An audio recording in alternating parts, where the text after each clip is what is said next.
And away we go. Hey, it is, I guess I'm Dan Kingerski occasionally.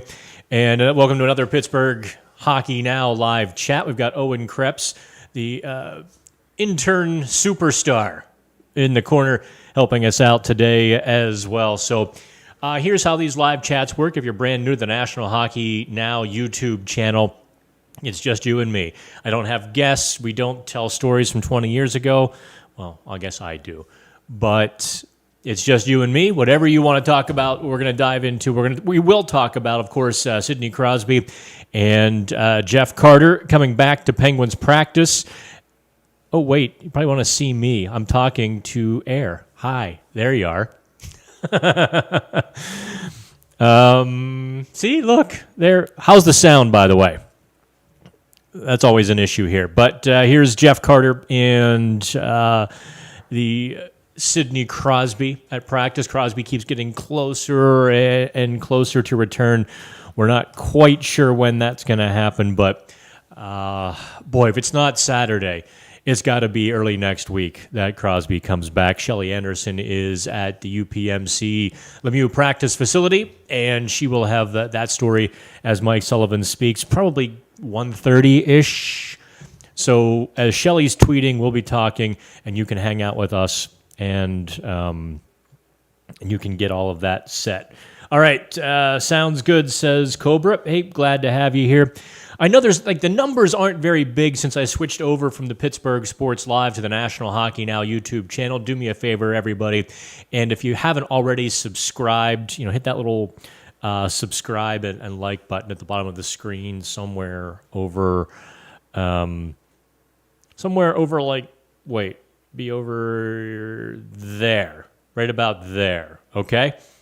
And also gave me a chance to show off my new toy. Double bonus points if you know what I'm talking about there. Although not every host can do this and not get in trouble, can they? So let's dive into this here. The Penguins have been essentially shut out, shut down, and blanked over the last couple of games, first by the Tampa Bay Lightning and then by Jacob Markstrom of the Calgary Flames. Now, a lot of people were talking last night. The question du jour was, in fact, well, you just ran into a hot goaltender, right, Coach? You ran into a hot goaltender, right, Jake, right, Dom, right, Mike, right? Who else spoke last night? I don't remember. It was a lot Jacob Markstrom. Don't get me wrong. He was really good against the Penguins. He gobbled up every good scoring chance that he could get his 6'6" frame on, and he was soft as pillows last night. There were not gargantuan rebounds. There were no pizzas in the slot to take advantage of. There's that. However, there was more to it than that, both against Tampa Bay and against Calgary. There was a lot more to it that we're gonna dive into here, in a few minutes. We're also going to talk about the Penguins lineup and the projections, because now two centers are coming back, if not tomorrow, then by early next week, which means that's two players that come out of the lineup, right? Shelly Anderson says today at practice, Evan Rodriguez was on the top line right wing, which is probably a good spot for him. That also puts Danton Heinen in a bit of a pickle now, doesn't it? Because Dominic Simone has been really good on that fourth line. He and Boyle, along with Sam Lafferty as well, have been exceptional on that fourth line. So we'll get into that. We'll also talk a bit about the Penguins' sellout streak coming to a screeching halt and the lowest crowds that PPG Paints Arena has ever seen for a regular season game. I am becoming more sympathetic to the COVID argument. In fact, let's dive into that. Let me just piss everybody off right at the top of the show. Let's do that, right? Shouldn't say everybody. Let me piss off about 25% of the people who go to websites that have been in operation for 3 months to get their research done. The Colorado Avalanche, beginning on November 10th, have announced, because of declining attendance, they did their homework.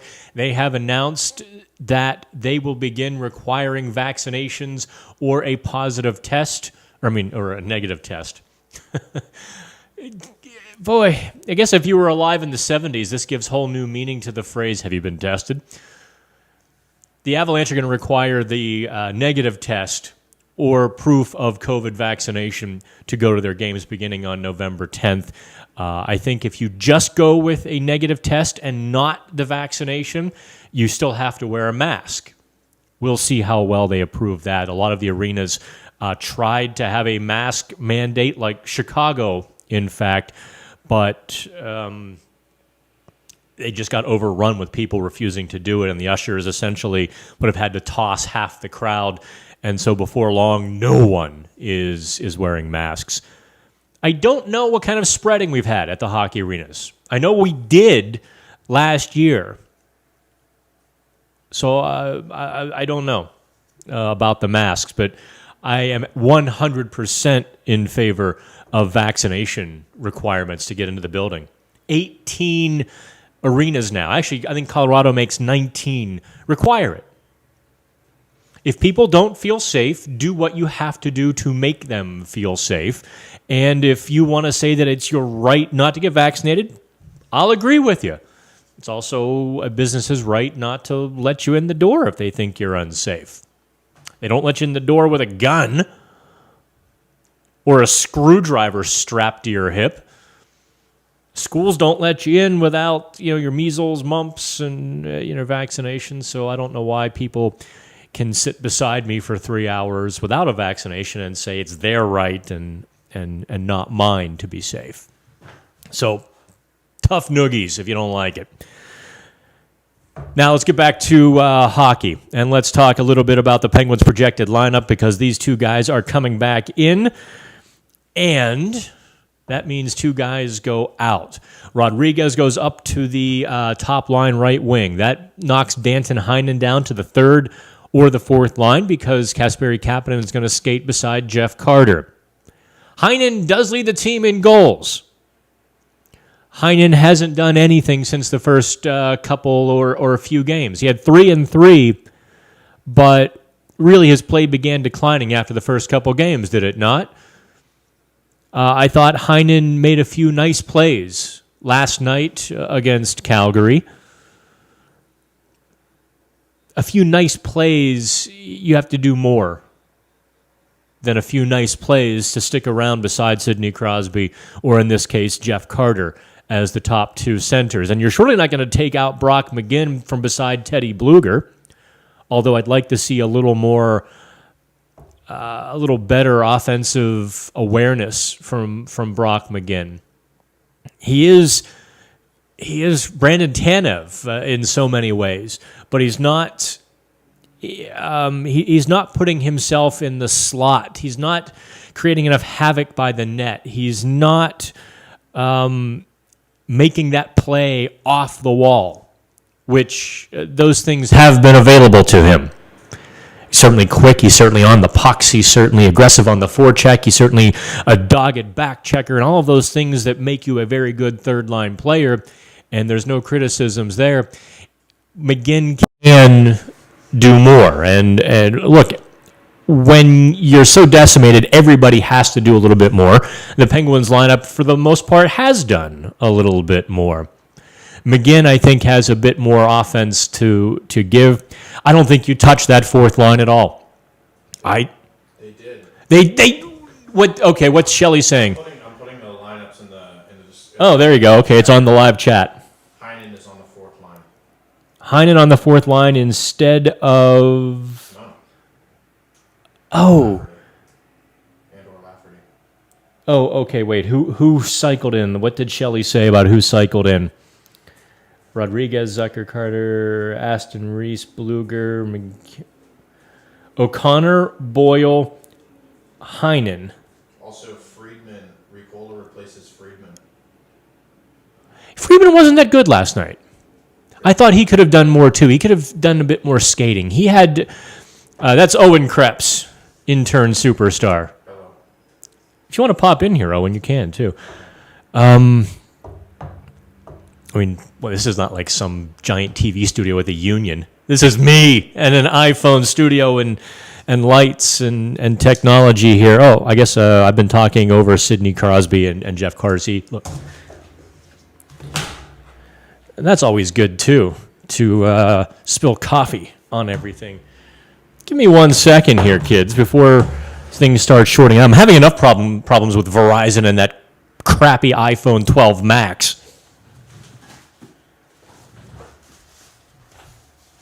Da-na-na. I feel like Dave Letterman, the old days. Paul, some drinking music, please. Owen wasn't even born when Letterman was asking Paul Schaefer for drinking music. I've heard of his name. You've heard of Dave Letterman? Yes. That's it. You're killing me. In his heyday, Letterman was funny. Yeah. Yes. Yeah, Letterman was... I guess I really can't compare him to any of the talk shows now. Because he was like the first irreverent, hugely sarcastic sort of guy. You know, before then, you've never heard of Tom Snyder. He would do like this hour-long talk show when he would just talk to guests and crack a joke occasionally. Johnny Carson was just kind of, a bit, was fun, goofy. Jimmy Fallon-esque. Jimmy Fallon is kind of in line with Carson. Not as funny, but, But Letterman was, Letterman was his own entity. Okay, and we're back. So Heinen, okay, I can actually see that line working. O'Connor, Boyle, and Heinen. I think Simone's been really good as a rugger on that line, digging into the wall, getting the puck and moving it. But we'll see if Heinen can do that. If he doesn't, then I think you'll see Simone back. But just for the record, everybody, Mike Sullivan loves Dominic Simone. Does he? Or does Mike Sullivan like winning? I think you have your answer there, by the way. O'Connor stays in. Mike Sullivan hates young guys. O'Connor stays in. Simone is off. This kind of blows up your entire narrative, doesn't it? I enjoy when those moments happen. That's for sure. Hey, also fire away on your questions as well if you want to talk. What kind of lineups you would put in. Questions for me as well. Always welcome. Did you see Casey DeSmith's? He didn't wear his mask last night. He wore what Teddy Bluger called that too generic, could have bought it at Dick's Sporting Goods mask, which I'm sure the Penguins sponsor both loved and hated that reference from Teddy. No, DeSmith went with like the Steelers mask again last night and not the Dwight Schrute. Oh, and did you watch The Office? No, I watched the first season, and I'm not an Office guy. I cannot get into it. Everyone in my age group loves it. Just loves it.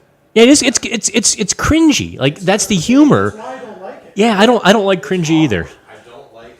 Yeah. Oh yeah, the first season especially, Michael Scott was awkward. It's not enjoyable to watch for me. I've Friends, Parks and Rec, Community. So many other better shows. Community? Oh, yeah, that's what that's from. Green. I only watched the first season of that, though. So. Oh, no. Okay, well, you have to get through the first 3 seasons of Community. Yeah. You can skip the Gas League season, Okay. which that's what it's called when they replaced Dan Harmon, the writer and showrunner, for a season. That was season 4 where they replaced him, and it kind of got weird. Although the Russo brothers, who did all of the Marvel movies, did Community. Yeah, they were with him. That's why they have so many cameos in the movies, from Community actors. Yeah. Well, who played what's the blonde woman who is the Captain America? No, not Captain America. What Captain Marvel? Yeah, she actually played Abed's girlfriend in season 4. Yeah. For a few episodes. Yeah, there's Kim Jong was in Avengers Endgame. Oh, was he? As a cameo. Yeah. I didn't even see it. Yeah, he was the security guy when Ant-Man woke up from the quantum. I'm a huge Marvel fan, so I know all this stuff. And, okay. Yeah, Ant-Man wakes up from the quantum realm, and he's wearing a mustache, which you don't see Kim Jong with. So. I mean, that's why I didn't catch it. 'Cause I did see those movies, although I kind of slept through them too. The final season of Community, they just take shot after shot.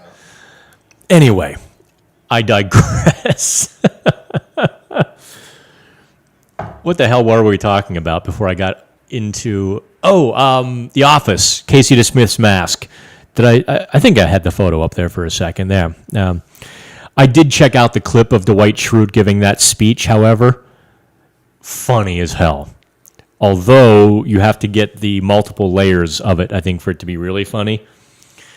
And it was almost a little bit uncomfortable when you realize who he was quoting. And we'll leave it at that. I'll let you all watch for your own amusement. If you haven't yet done so, like and subscribe to National Hockey Now so we do these live chats. You will be notified. Also, more members of the Hockey Now family will be doing these, doing podcasts and videos and post-game videos from the arena. So we're going to be moving towards, this is just kind of for fun. So the Penguins lineup, Crosby, Carter, Bluger, Boyle down the middle.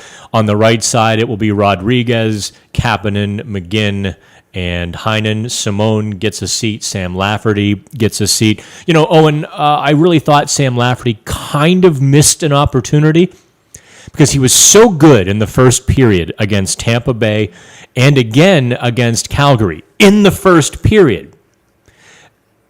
I don't know where he went in the second period. Now, I know in the third period you get a couple shifts.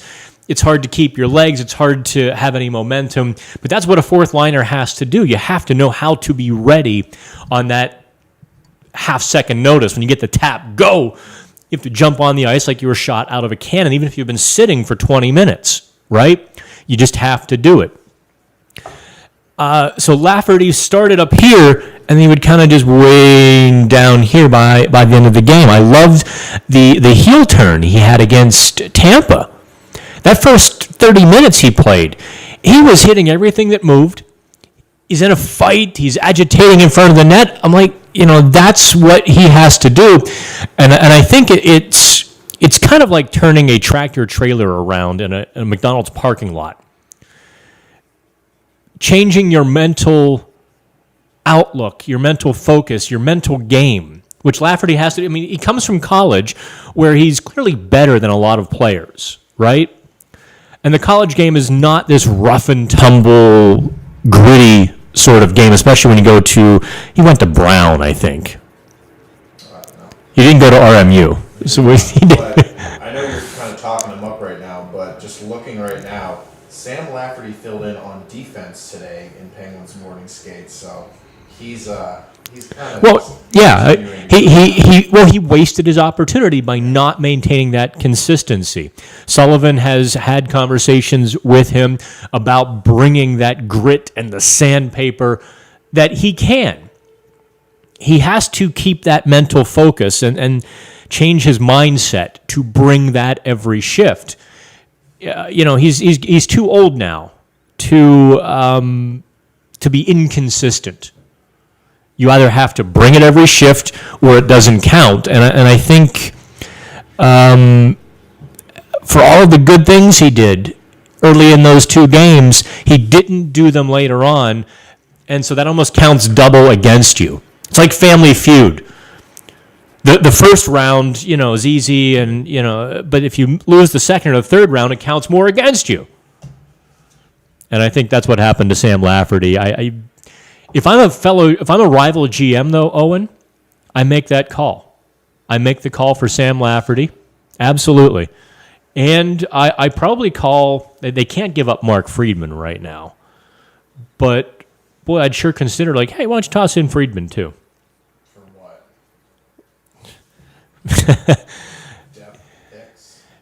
Yeah, it's probably, because the Penguins will have to send Lafferty down here before too long. At that point, he's on waivers.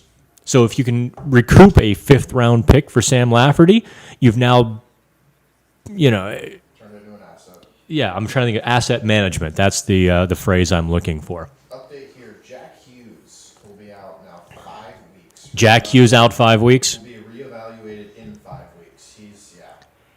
He looked so much better early in the season than But Jack is another one of those guys that really hot and cold, and he's got to find his consistent gear. And I've talked with a few players, mostly former players about this, and I guess I can't break confidence because the other part of the conversation had some other info in it.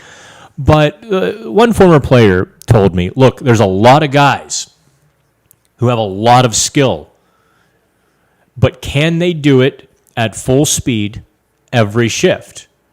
And that is the great challenge of the NHL. Doing everything you can do at full speed. A lot of guys can do a lot of things, slower. But can you do it at full speed, and can you bring that every shift? Some NHL players can, although Oliver I've compared and I've kind of paralleled him with Juuso Riikola for a couple of years because he's been Calgary's talented seventh defenseman forever and a day. He's getting the chance this year, much like Chad Ruedel is. And Killington is killing it up in Calgary. Like, they're going nuts. Like, the fans are like, yes, finally, here he comes. He hit his 100th game the other night, and he's becoming a little bit of a folk hero just because he waited it out. And, he kept plugging away. And now that he's getting his opportunity, although here's the second part of that corollary. It's easy to be great in your first 5, 7, even 10 games when that adrenaline rush subsides. Can you bring it at that top level every night, too? That's a huge question. Other update from New Jersey, Mackenzie Blackwood is still out. He's about a week away. So Blackwood, no Hughes. Miles Wood is also out. Okay, well, Blackwood actually was one of the last players not to be vaccinated, but he went ahead with his first vaccinations. We can play in Canada. Kudos to him. Look, I get the fear. If you notice, unvaccinated populations are cloistered together. It's not like one person here, one person there. Generally speaking, they are geographically lumped together, which says a lot sociologically. It says people in those communities, in those neighborhoods, or those little areas are not getting information from the same sources. And largely speaking, they're sharing information amongst themselves to the exclusion of the larger area, the larger populace, etc. So it's tough to break out of that because there's so much misinformation. Someone sent me a website the other day. Someone who tried to argue with me about vaccinations, and they sent me this research website. I'm like, oh, okay, and I read it. I'm not closed-minded. I took a peek, and then I'm like, what is this website? Looked at their about page. Okay. And it was a little bit scary, is that they were against all forms of government oppression and authority. I'm like, this is a scientific research site? Okay.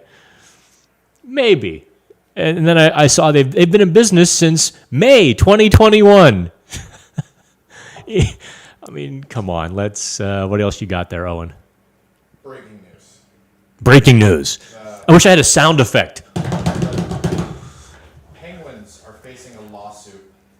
Penguins. NHL coach. Yeah. Jared Skalde is suing them. Yeah. Well, it's now been filed officially. Oh, I didn't realize it wasn't filed. Oh, I didn't know what it was, but there. Yeah. Okay. That's happening. Okay. So let me talk a little bit about this. Bill Guerin is under investigation, or will be under investigation, because the True Center, the investigative arm of the U.S. Olympic Committee, is assigning an investigator, and they're lining up witnesses, et cetera, to find out what happened with this Skalde and Clark Donatelli incident, which occurred, I guess it would be February 2020, somewhere thereabouts, right, where Donatelli allegedly groped, assaulted Skalde's wife in the car. Skalde driving home didn't know about it, with Donatelli like in the backseat with his wife, and then he finds out at the hotel room, or I guess he finds out at home, and becomes very angry, confronts Donatelli in the following days, and Donatelli promises, it's like, I don't remember that, promises to change his ways. This is according to, I think, the the first version of the lawsuit that we went through, and I guess Donatelli didn't tell Guerin when he told Scalde that he would, or at least this is now. Well, I guess what I'm saying is that I am repeating facts according to the lawsuit. Facts according to the plaintiff are not always facts. So I guess preface all of this with allegedly, right? I guess then when Guerin found out, he didn't do something immediately. Now here's where I have to stop speaking, because when this incident, when the lawsuit first broke over the summer, we had sources that we've never spoken with reaching out to us or reaching out to me through intermediaries, etc. And the stories they told were, we didn't print any. I kind of said, look, I want no part of this. I want no part of the story because I'm not a hard news outlet, right? I don't have editors and a team of lawyers to cover my butt if something were to go sideways, right? If a source tries to plant bad information, I get sued. So we passed on the information, but we've heard enough corroborating stories, at least from one side, that the Penguins did take actions. Now, Guerin's culpability in this will, I guess, be investigated, as well as Scalde's claim that Guerin told him to keep quiet. I think we're going to stop there. Yeah. I think if I say, I think I've gone right up to the line, and we'll let the courts and the lawyers and the investigators flush out the rest. And that's all I got to say about that. It's gonna be rough. There were plenty of people lining up on the Penguins' behalf, and we'll say that there are plenty of people who are willing to defend the Penguins' actions. And I think the investigators will find that out. Scalde is coaching in the British League, the EICHL or whatever it's called. It's essentially like European AA, but I hear it's kind of fun to play in the British League, and that's where he's coaching. Yeah, I wish I could download so much of what's in my but discretion is the better part of valor. All right, see you on the live chat here. What is John Marino's ceiling? I have absolutely no idea at this point. Last night was a perfect example. Do I have a picture of Johnny? I thought I did. Do I?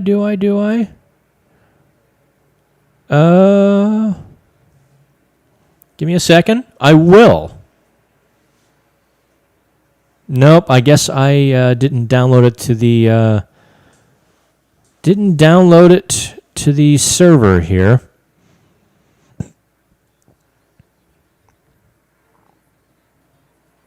And nope, I got nothing, no Marino pictures. Sorry, you have to look at me for another few seconds. Anywho, Marino last night was both very good in the offensive zone, but also made some ill-advised pinches and got caught up in the zone a few times where he was racing back to kind of CYA. And this was in the first two periods before the entire team went globetrotter trying to find some offense. And I thought that was interesting. So taking Mike Sullivan's words from last week, and I'm getting the quote as close as I can, when Mike Sullivan was asked about John Marino, and he had a pretty good first few games, actually really good first few games. Sullivan, I didn't know if I should take it backhanded or not. He said, well, what we talked to John about, it's not his offense, I can tell you that. So I guess the conversations are about his defense, right? And I thought he was, last two games, he's been a bit scattergory with the Penguins here. Let's see here. Logan says, Hextall, always Our signings, trades, example, Heinen, Carter, Simone, Boyle, any guys in the league who fits that mold that you can see Hextall possibly targeting under the radar? Well, Logan, by definition, if they were under the radar, I wouldn't know. Boyle caught everybody by surprise, I think.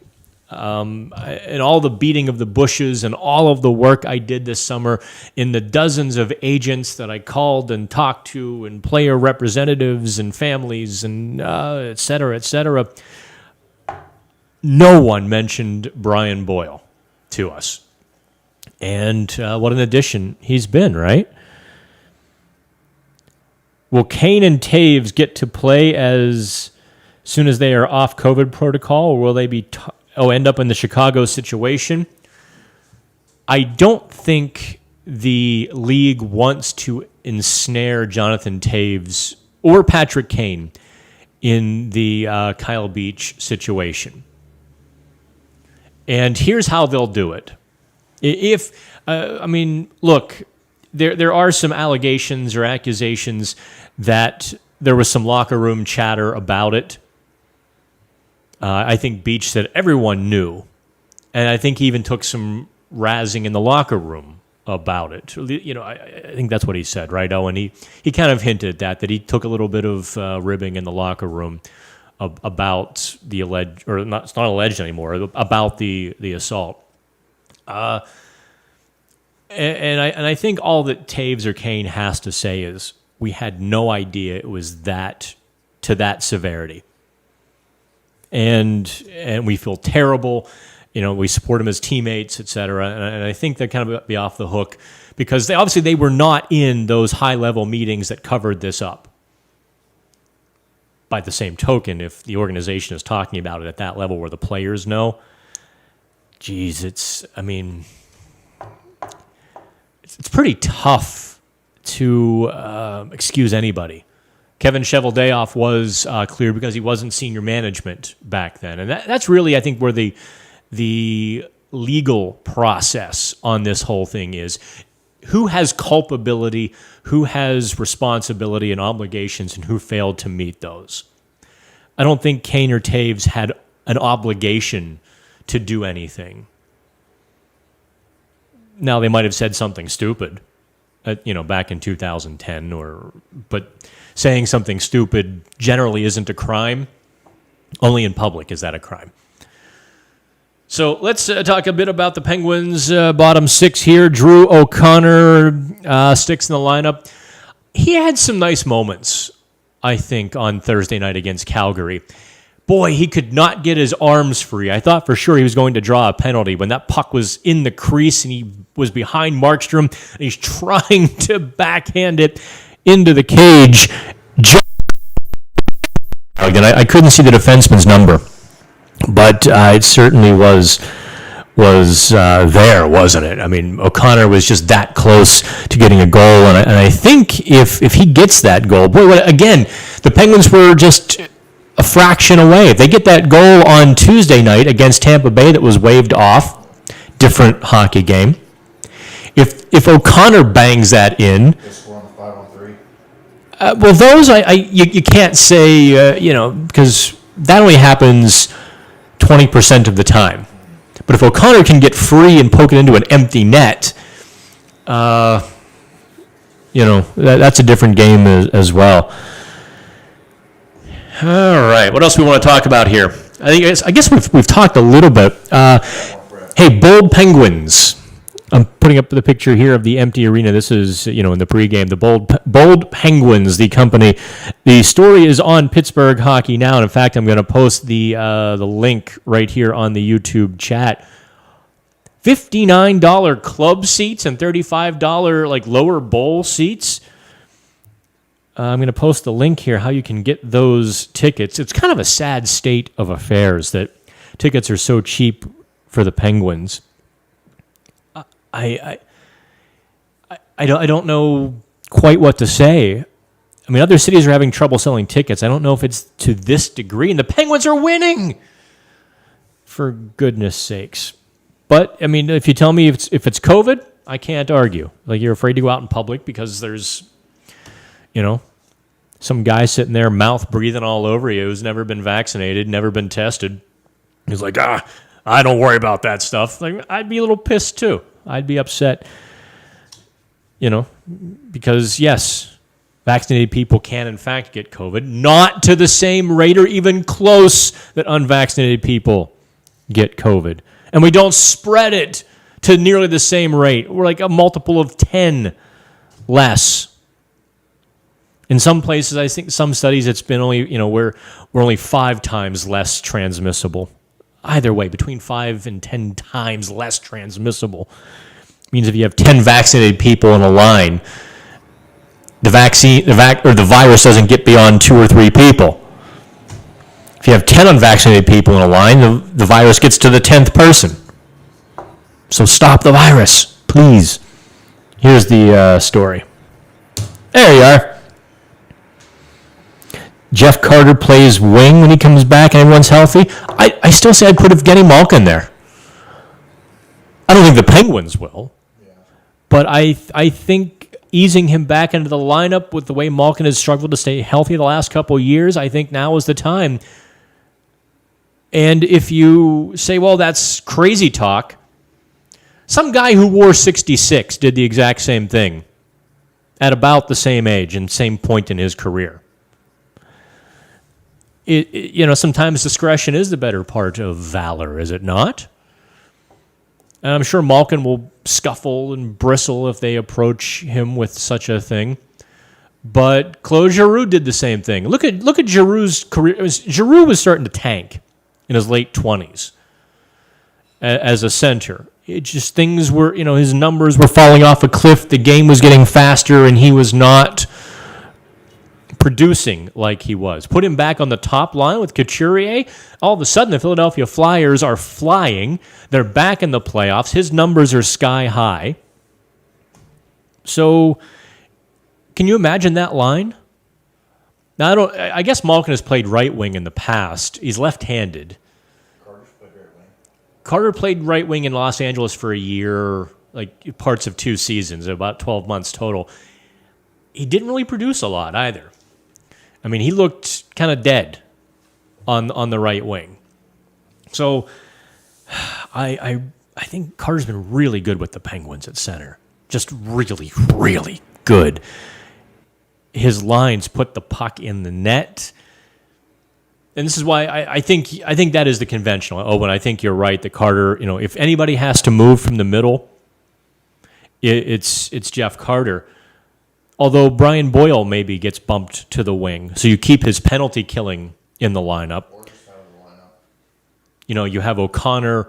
That would be a terrible line. O'Connor, Bluger, Boyle, or Boyle, Bluger, O'Connor. That would be awful. I think the 4th line should be McGinn, Aston, Reese, and Bluger. Mm-hmm. But you also need look the penalty kill. The Penguins' penalty kill has allowed 1 goal in 23, 24 chances. That's extraordinary, considering last year they were at 77%. Now they're at 94%.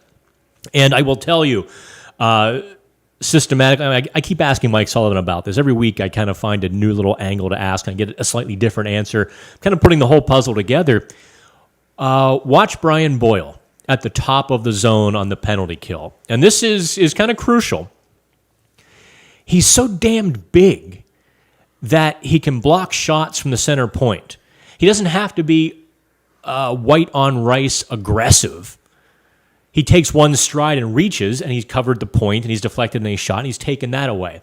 By being a little bit further back as well, he's now taken the high slot shot away. He's taking that pinwheel play where a team slides their left wing wall or their right wing wall player into the slot, gets the puck with his back to the net, and then he can twist whichever way and move the puck from the slot, which really kind of discombobulates any penalty kill.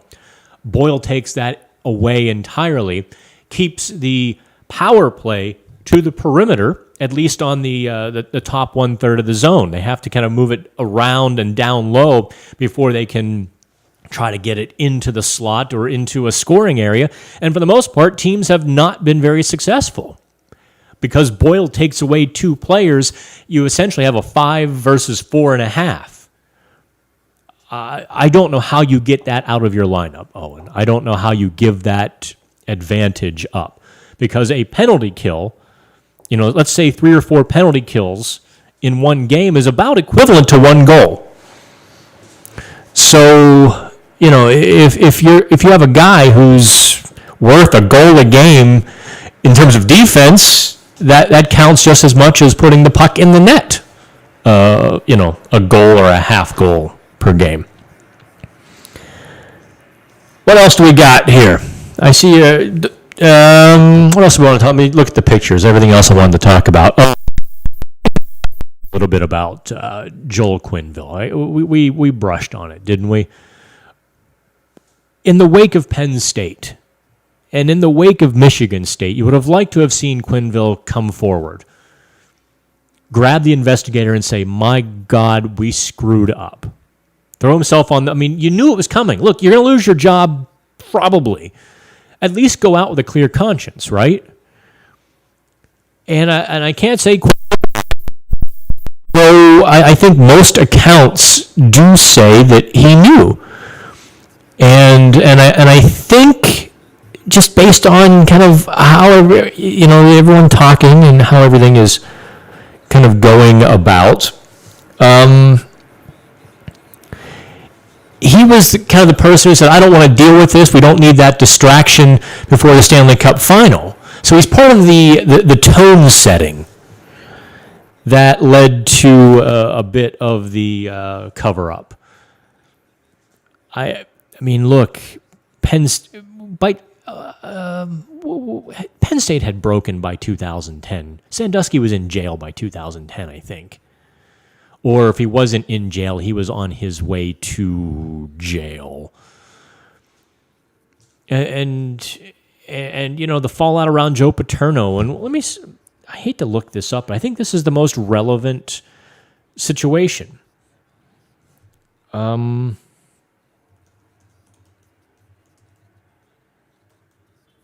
me look at when Sandusky was charged. He was convicted in 12. Okay, so November 2011, he was arrested and charged. So literally, well, I guess a year later. So maybe Chicago has a...